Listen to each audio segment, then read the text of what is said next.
Los Angeles.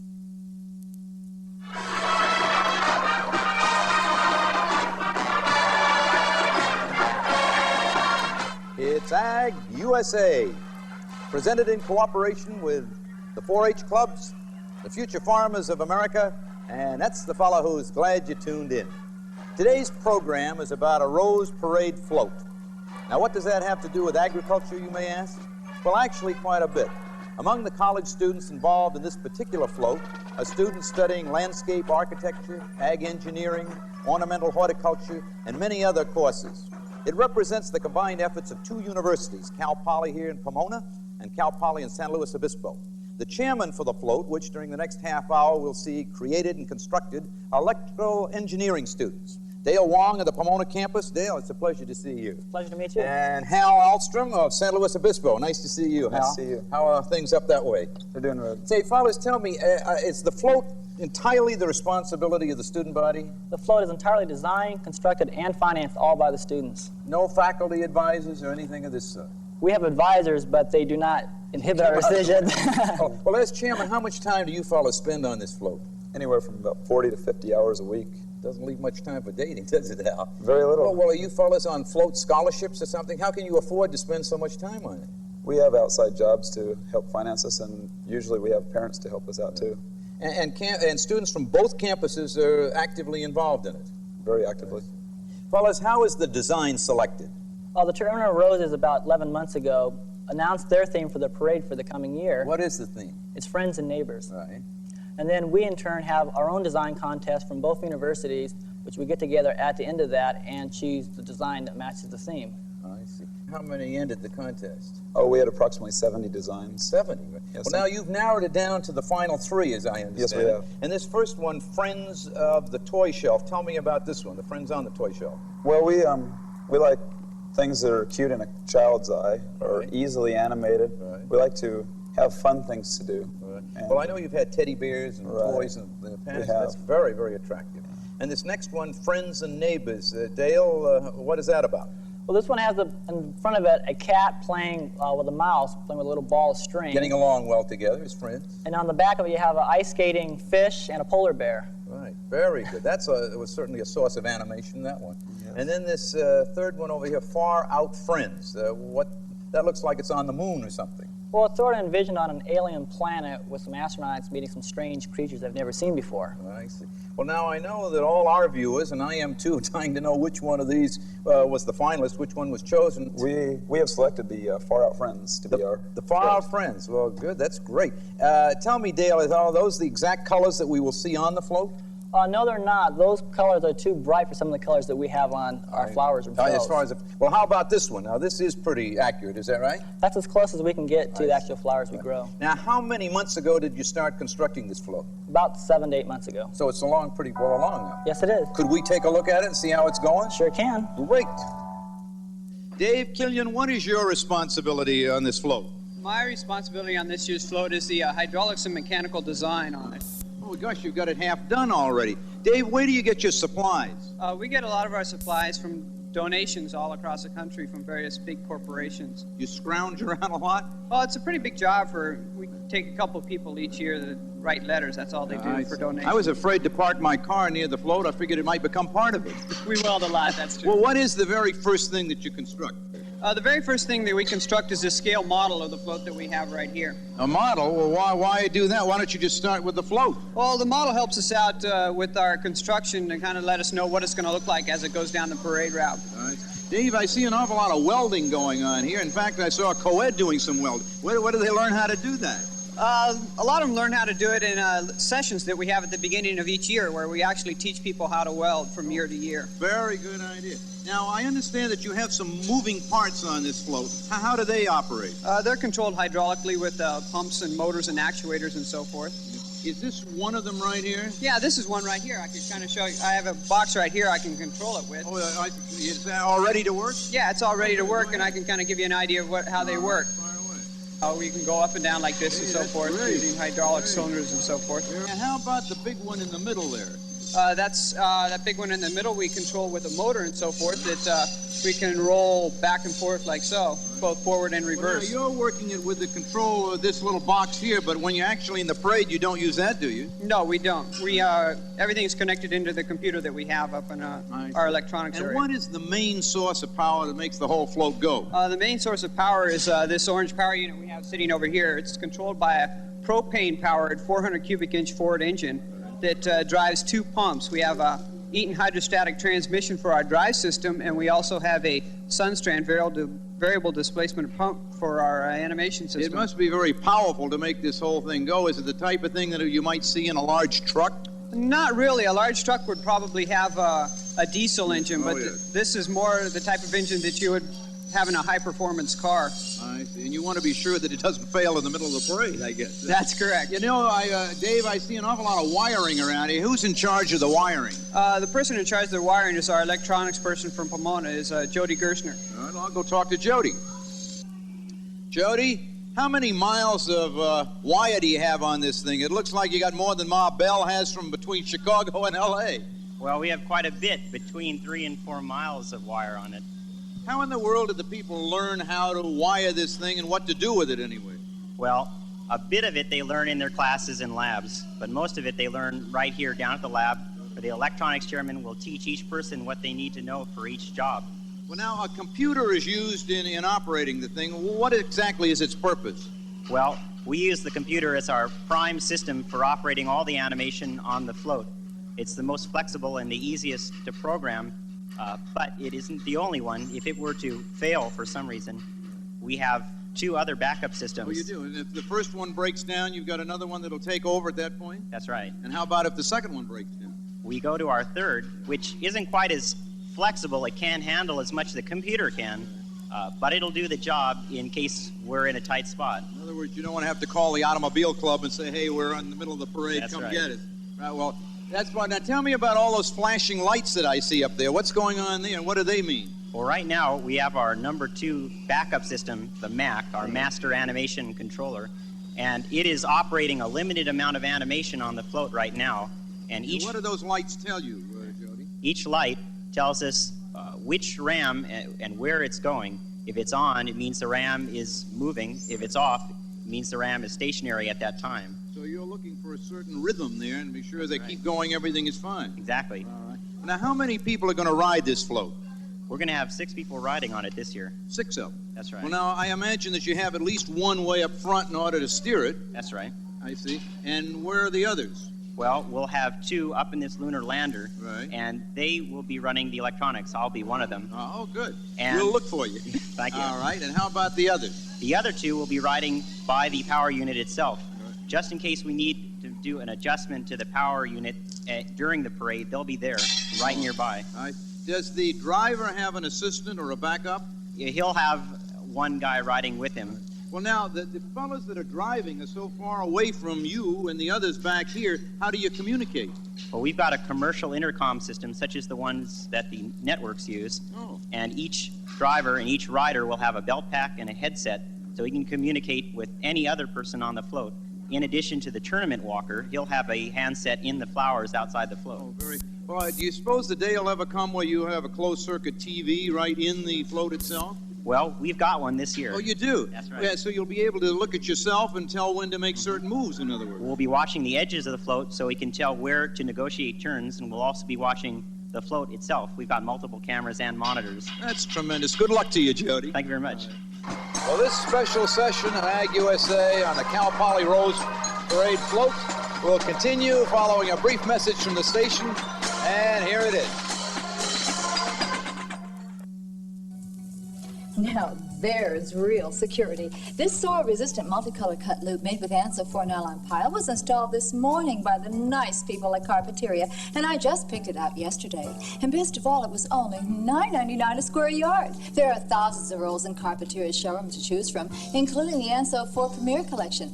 No waiting, easy credit. So go for it today.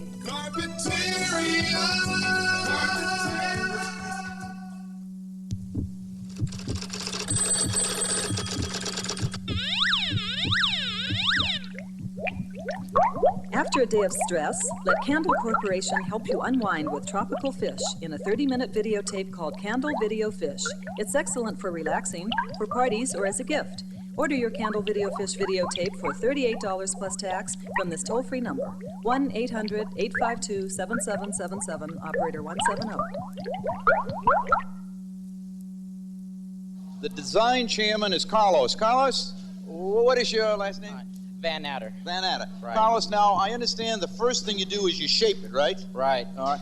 What is this that we're standing by in front of? Right here, this is a volcano, and this is a good example of shaping. How we start out with a volcano is we put in these main, heavier pieces of pencil rod. The heavy ones inside there, right? Right. From the bottom of the frame all the way to the top. And they're staple, I mean, they're welded in the bottom here there. and welded up at the top. Right. There's about 4 of them here, and what we do at the top is we bend a ring around and connect it to these support pieces. Right. How do you get these nice curves to them? Well, it depends on the pencil rod. The thinner stuff is easier to bend, thicker stuff's a little harder. I can show you. Oh, I wish you would. With this piece of pencil rod. Right. Okay, I like using my knee because... Well, with that, I don't blame you. Like that, right. Well, let me try that. Would you Okay. hold the mic a minute? Sure. I want to see if I can make a volcano. Oh, yeah. Yeah, it's not too bad. No, it isn't. You're absolutely right. Okay, well, once you bend it, then what do we do? Okay, well, we bend the tops of the volcano right here, and then we gently slope the sides down. We put a little bend in the side, and we take it all the way down to the puzzle piece right here. This is the puzzle piece down? Right, a jigsaw puzzle piece. Like I see what you mean. cut it out with the jigsaw. Right. And then but you also have wire going around. Mm-hmm. You can either use one piece and weld and go from weld to weld, or you can use a lot of little pieces. That takes a lot longer, though. I'm sure it does. All right, well, once you have got this shape down here, then what is the next? What is this inside there, incidentally? Oh, well, this is a zork. And a zork? Right, a zork is a long-necked creature with crazy hair coming out the top. See them all the time on the freeway. I know what you mean. All right, it's a zork. And it pops up. It goes about twice this height Yeah. and pops way up and comes back down. It also turns as it's going up. Uh-huh. All right, well, now, once you've got the zork in, is that the right distance you want from the top of the volcano? It wasn't before. We had to raise this volcano Oh. because it was too low. Now it's about the right height. Okay. All right, well, once it's shaped, and then now what's the next thing after shaping? Well, the next step is chicken wiring, which is doing right Chicken over wire. Are you going to have poultry in here? here. No. Chicken wiring is like you said, used with poultry, and we stretch it across the shaping like this volcano here, and we attach it with. In other words, you cover the whole thing in chicken wire. Mm-hmm. What is she using to attach it there? She's using a hog ringer, and she's fastening it with hog rings. Let's see how you do that. All right, all right, and you got it in there. Okay, right, okay. And you squeeze it right on. This part's really easy. We can get anyone to do this.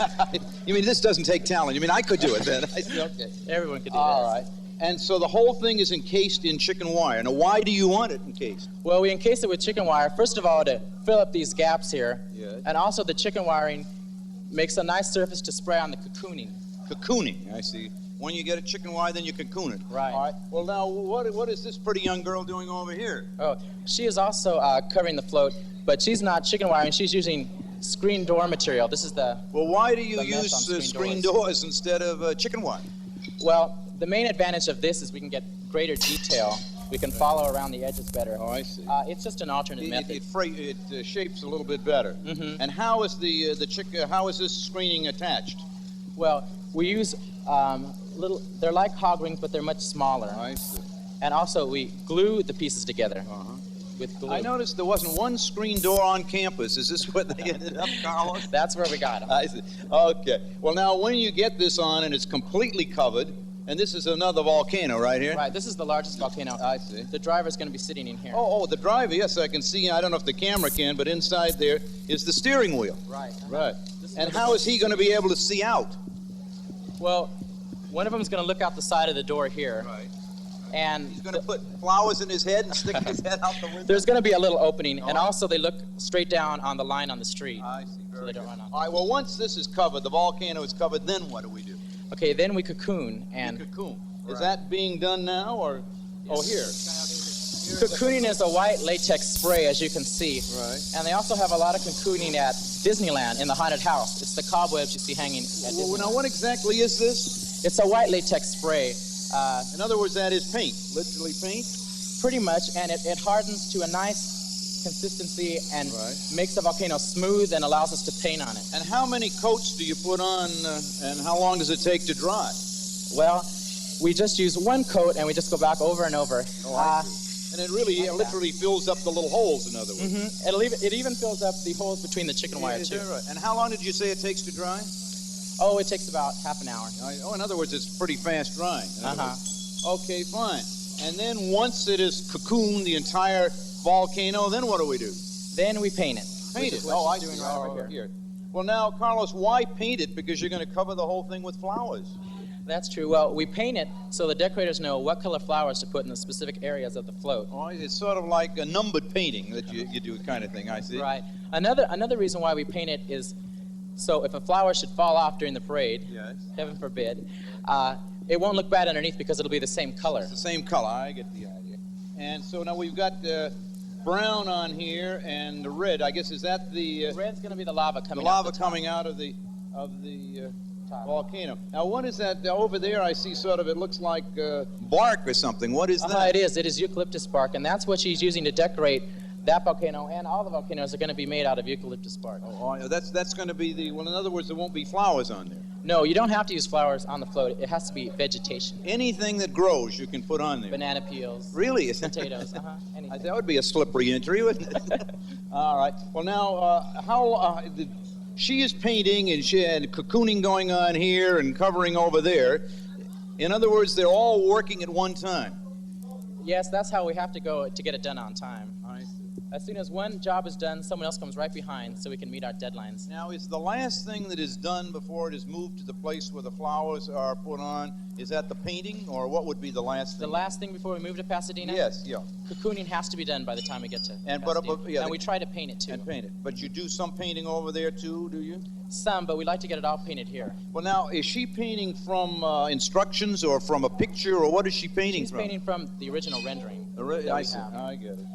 But of course, I guess each volcano has basically the same thing, does it? Mm-hmm. Each volcano will be brown and with red lava coming out. They're going to try to make the recesses, the indentations, In here, a right. dark color, darker brown, maybe some black. I see. Very good. And will each one of them have the, what was it that comes up? No, a zork. A zork. What one will this one have? Those two volcanoes will Yeah. have zorks. This one won't have anything inside. This is the largest volcano, so the two people can sit and drive the float. Unless something goes wrong and then the driver comes up. Right. The driver will have something on his hat. I see. Very good. Well, now, we were speaking of flowers over here, and the flowers are being grown at the present time. Yes, right here on campus. And can you head me in the direction of the flower garden? Sure, it's right here through the lab. All right, away we go. Cheryl, what is your last name? Alec. And what year are you here? I'm a junior. And what is your major? Park administration. You know, you have absolutely beautiful flowers all over them. How long ago did you plant these flowers? We planted these chrysanthemums 6 months ago. I see.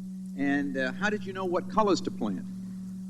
Just good guessing, basically, because we didn't have a design to go from, so we just took colors that we knew could apply to any design. I see. Did you start with seeds or what? With the chrysanthemums, we started with these cuttings. Oh, this little cutting grew into these beautiful little... That's right.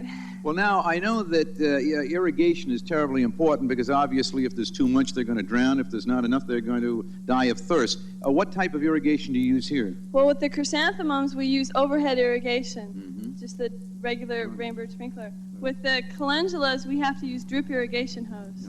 Oh, in fact, we've got some right here. Here's the overhead. Very good. And that's why you use the two different types, one because of the seed? Right. When the calendulas are first coming up, they're very delicate plants. So with the hose in the ground, we can water them without destroying the plant. Right.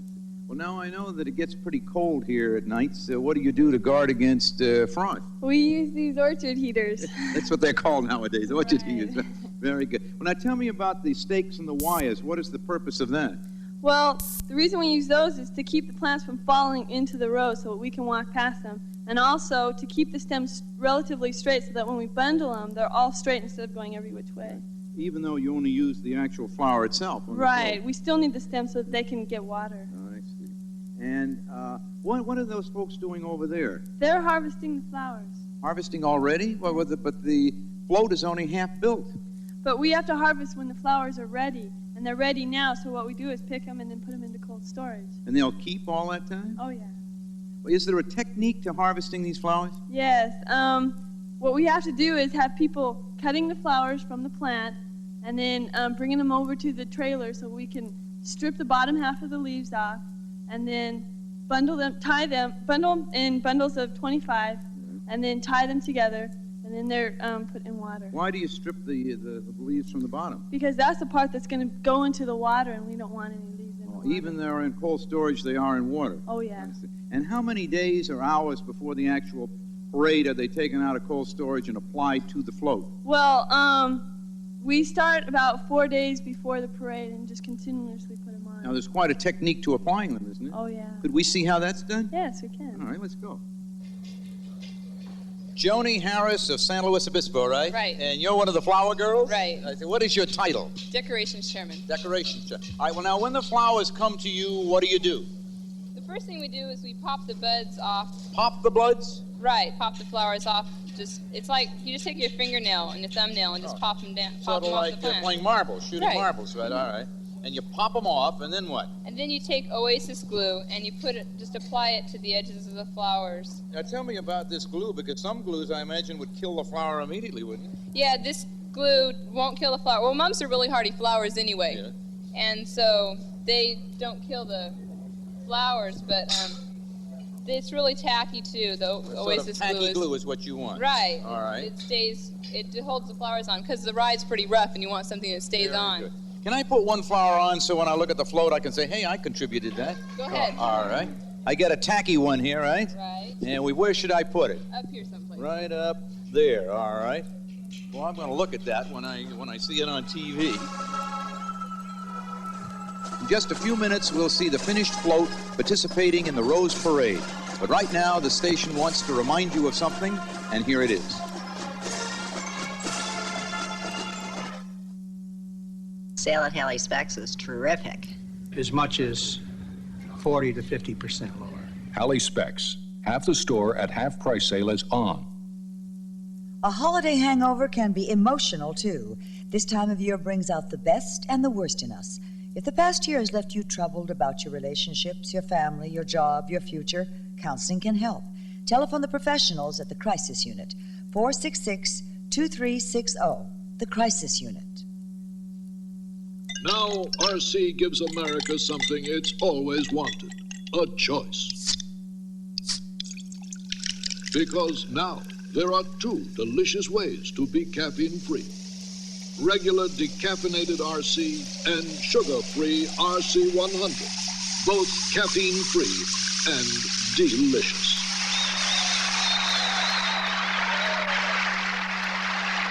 We thought you'd approve.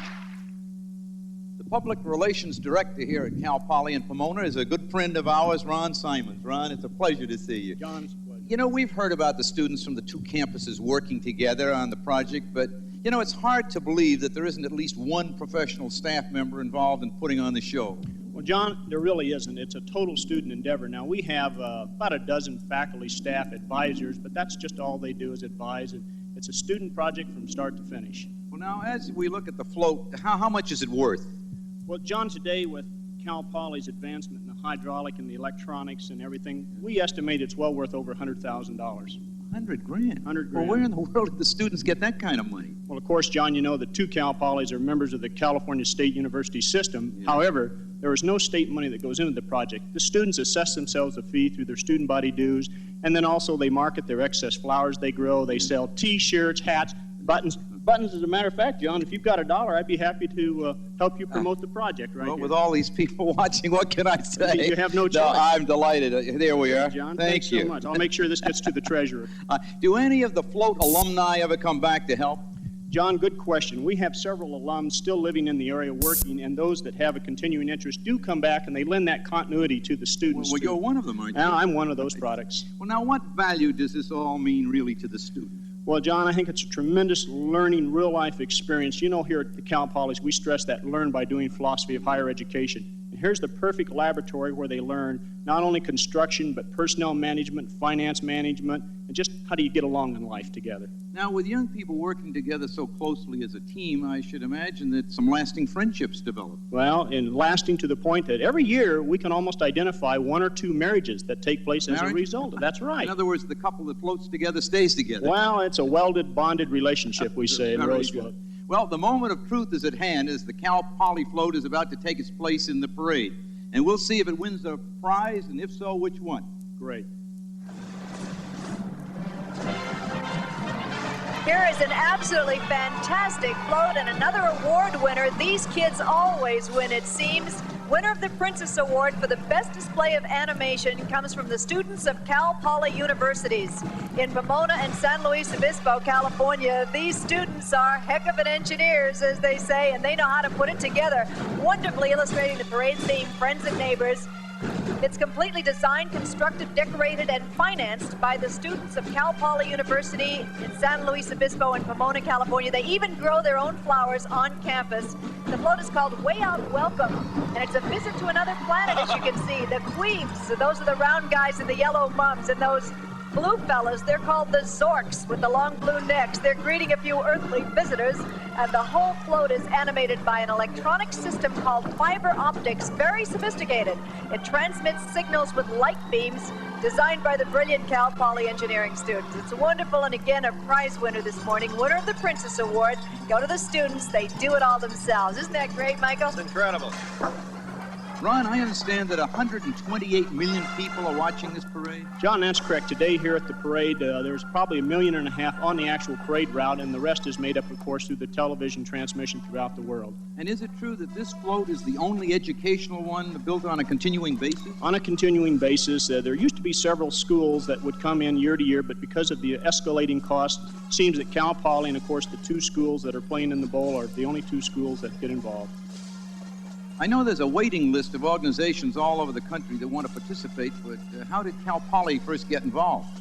Like a lot of things, just, I think, pure luck. Several years ago, as a matter of fact, 34 years ago, one of our students here, then a ornamental horticulture major by the name of Don Miller, made an application to the tournament. He found you had to be invited. It just so happens a float participant backed out 3 months before the parade. They called Cal Poly up and said, look, you want to get a float in? And without checking with his advisor or faculty, like students today, he said, sure, and here we are 34 years later. The early floats weren't animated, were they? Very little, John. That animation was strictly mobile person power, you know, tug here, push there, you know, nothing at all like we have today. Do professional float builders ever come to Cal Poly to study the hydraulics that the students have developed? Well, John, sure, in the last couple of years, we have found that somehow we've developed some expertise in this area called hydraulics and electronics, and we trade that off. The pros come to see us, and then we try to extrapolate from them ideas on how to decorate and how to do a better job. You know, you talk about school spirit, but gee, there must be a tremendous sense of accomplishment and pride for these young, talented people. Certainly, John. You know, today, our whole industry, so many people never see the end product of what they deal with. Now, here's a classic example of they start from concept to see the final product, and not only, but through the beauty of your product called television, they can see it again and again. So it's a great sense of accomplishment. Thanks, Ron. Thank you, John. It's been a real pleasure having you be with us. We wish to add our congratulations to the many students from both campuses of Cal Poly, for this represents the culmination of an entire year of creativity and hard work by truly inspired young men and women.